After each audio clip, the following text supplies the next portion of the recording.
거룩한 주일, 행복한 주일입니다. 오늘도 주신 은혜에 감사하고 또한 주실 은혜와 평강을 기대하면서 예배의 자리에 오신 여러분들을 주의 이름으로 환영하며 축복합니다. 오늘 이 예배의 자리에서 풍성한 은혜와 또 하나님 주시는 깊은 바다의 잠잠과 같은 평안을 얻는 귀한 시간이 되기를 바랍니다. 이번 주에 모임이 있어서 수원에 있는 성균관 대학교 앞에 있는 대학로에서 튀니지 음식을 먹었습니다. 혹시 튀니지 음식 한번 드셔보신 적 있습니까? 지중해 음식에 대한 한 분의 호기심이 있어서 그 음식을 먹게 되었습니다. 그곳에서 파는 튀니지 음식은 현지에서 먹는 튀니지 음식 그대로가 아니라 한국 사람들이 먹을 수 있도록 만들어 놓은 퓨전 음식이었습니다. 함께 가신 분들은 그 음식이 별식이라고 말하면서 그것을 맛있게 드셨는데 저는 그 음식이 그다지 맛있지 않았습니다. 정확하게 현지에서 먹는 튀니지 음식이라면 그건 나름대로의 경험인데 현지 음식이 아닌 퓨전 음식은 사실 이것도 저것도 아닌 것처럼 느껴졌습니다. 사실 여러분, 세계 어느 곳에나 퓨전 음식이 성행을 합니다. 이렇게 퓨전 음식이 유행하는 이유는 아마 서로 다른 음식의 장점들을 섞으면 이상적인 음식이 나올 것이라는 생각에서 시작된 것입니다. 그 바탕에는 1+1은 2가 아니라 3 내지 4의 효과를 낼 수 있다는 생각 때문입니다. 그러나 두 가지의 음식의 장점을 합하여져서 이상적인 결과의 맛이 나오기도 하지만 자칫 원래 가지고 있었던 그 음식의 특유의 맛과 장점을 잃어버리는 경우가 더 많이 있습니다. 이렇게 한 음식이 다른 음식과 섞일 때 그 맛의 본질을 여러분 잃어버리게 되는 것입니다. 저는 이것도 교회에 적용되는 영적인 원리라고 생각합니다. 교회가 가진 본질이 세상과 섞일 때 교회는 그 원래의 맛, 그 본질을 여러분 잃어버릴 수 있기 때문에 그렇습니다. 요즘 교회들은 세상과 섞이려고 많은 노력을 합니다. 효과적인 전도라는 명목으로 또한 세상과 접촉점을 갖는 문화사역이라는 구호를 붙여서 세상과 섞이려고 합니다. 마치 이렇게 하면서 서로 다른 음식의 장점만을 가지고 올 수 있다고 생각하고 있는 것입니다. 그러나 여러분, 이렇게 여러 가지 구호를 붙이면 교회가 도입하지 못할 세상의 방법이 없다는 것을 우리는 기억해야 합니다. 물론 두 개의 음식을 합할 때 더 맛있는 음식이 만들어질 수도 있습니다. 그렇지만 그 기대보다 원래의 맛이 변질되는 더 큰 위험이 크다는 사실을 우리는 잊지 말아야 합니다. 그래서 우리는 효과만을 생각하면서 여러 가지 방법을 그냥 도입하는 것이 아니라 본질이 훼손될 수 있다는 것을 기억하면서 더 신중하게 또한 믿음의 눈으로 그 모든 것을 바라보면서 그것을 우리는 활용해야 하는 것입니다. 여러분, 저는 우리 교회가 또한 우리 성도들이 원래 가지고 있는 그 교회의 본질과 또한 성도다운 본질을 훼손하지 않는 우리 모두가 되기를 바랍니다. 비록 우리가 세상 가운데 살아가고 있지만 잘못된 세상의 방법을 사용해서 그 원래의 사명과 그 믿음을 잃지 않는 우리 모든 성도들이 되기를 바랍니다. 하나님이 원하시는 방법대로 하나님이 기뻐하시는 대로 그 본질을 잘 지켜서 더 건강하게 성장한 그 맛을 잃지 않는 우리 교회가 되기를 바랍니다. 우리 옆에 분과 한번 이렇게 인사했으면 좋겠습니다. 우리는 그리스도인입니다. 인사하겠습니다. 우리는 그리스도인입니다. 다시 한번 인사하겠습니다. 그 본질을 잃어버리지 맙시다. 인사하겠습니다.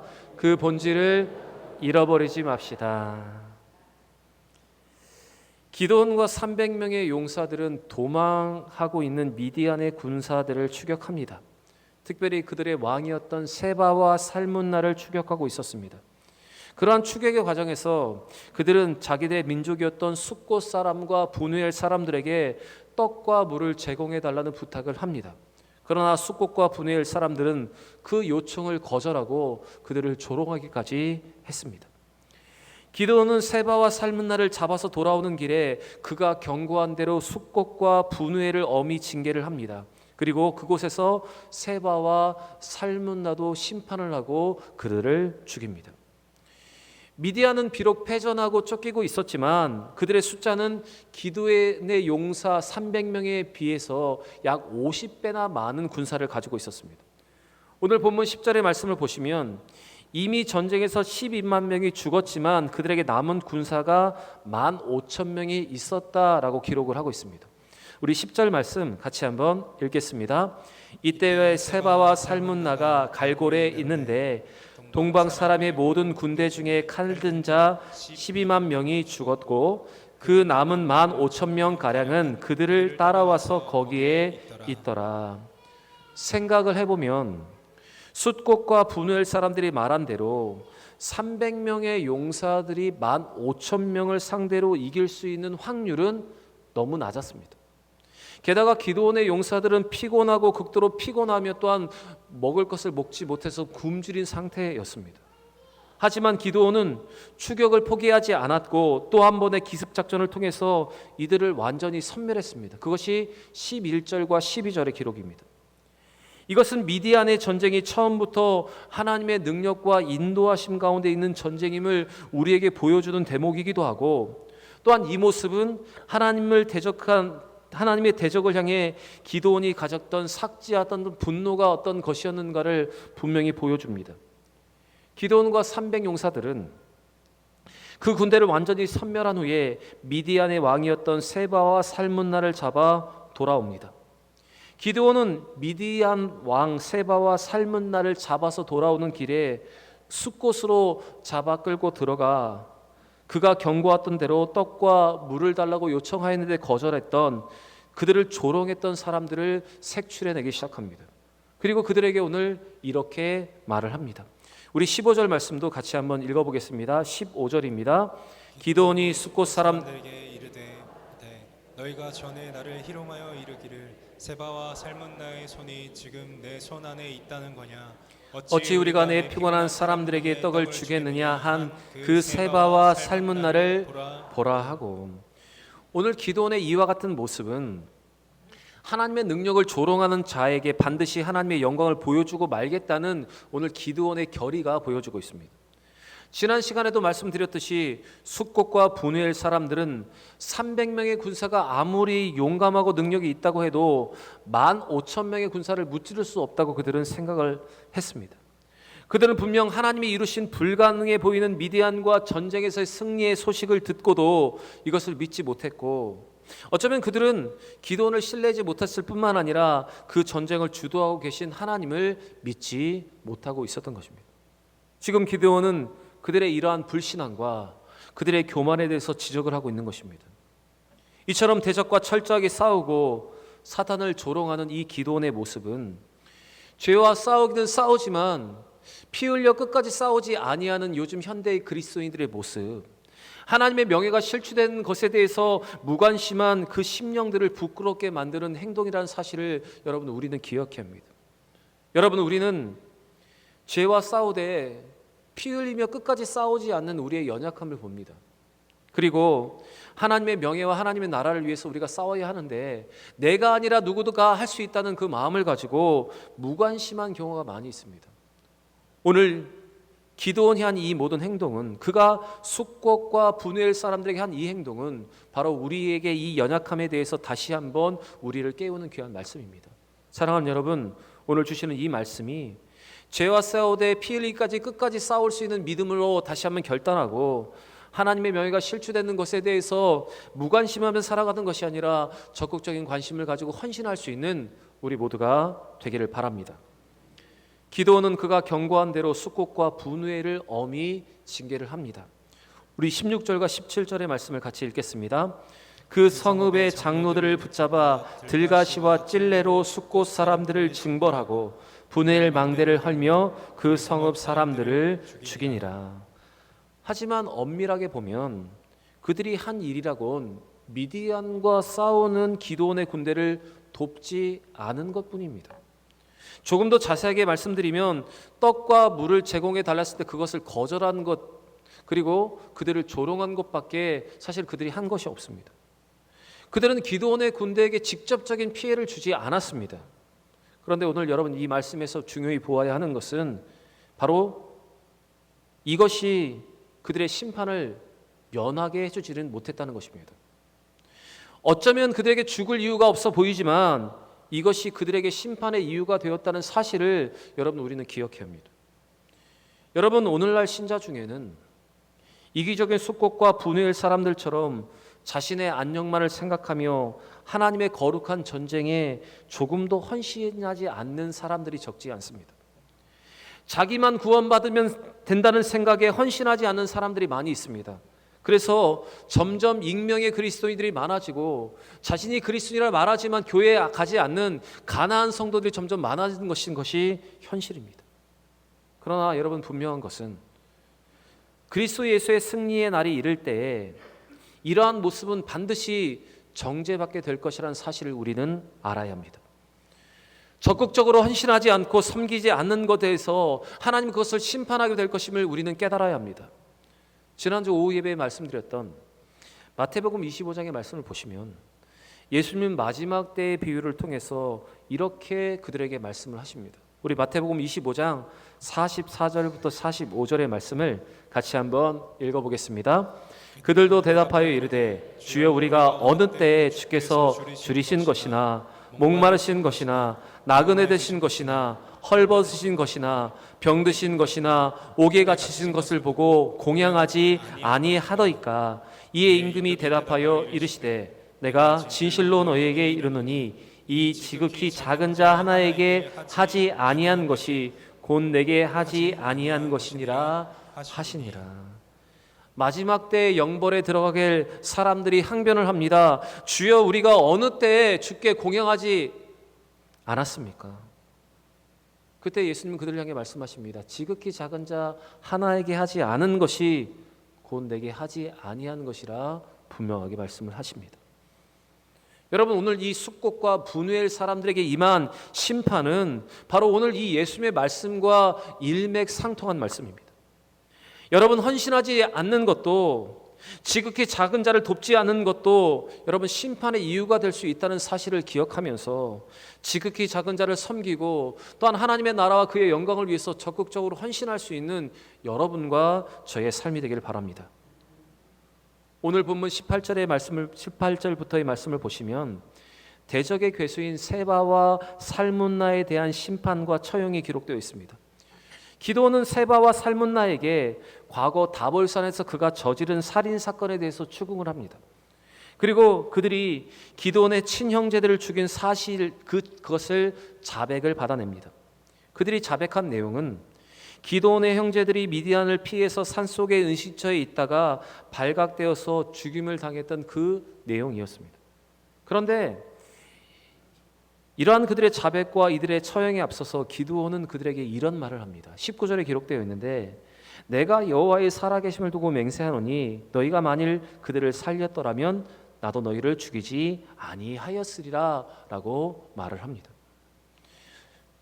그런데 이 기드온이 한 이 말을 잘 보시면 그가 이스라엘의 사사로서 당연한 두 왕을 처벌해야 했던 그의 사명, 그의 언행으로는 사실 이 말이 다소 적절하지 못한 것이었음을 우리는 알게 됩니다.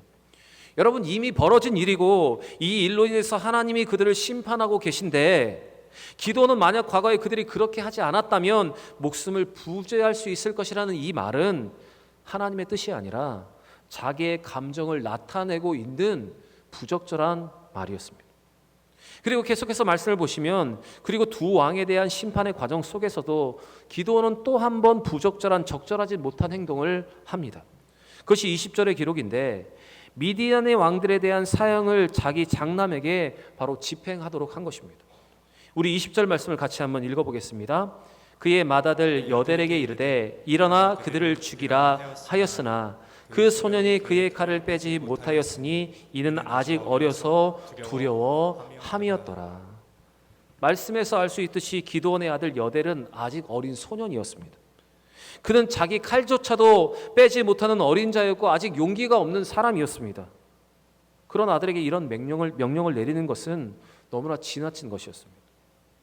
기드온이 내린 이 명령은 세상 사람들이 사용하는 방법이었습니다. 바로 이방 사람들이 전쟁에서 승리를 거두면 적의 수장 곧 적의 왕들을 자기 왕자나 자기 아들에게 주기로 함으로써 그 전쟁의 공을 자기 아들과 그의 후손들에게 돌리면서 그의 왕권을 유지하려 했던 방법이 바로 이 방법이었습니다.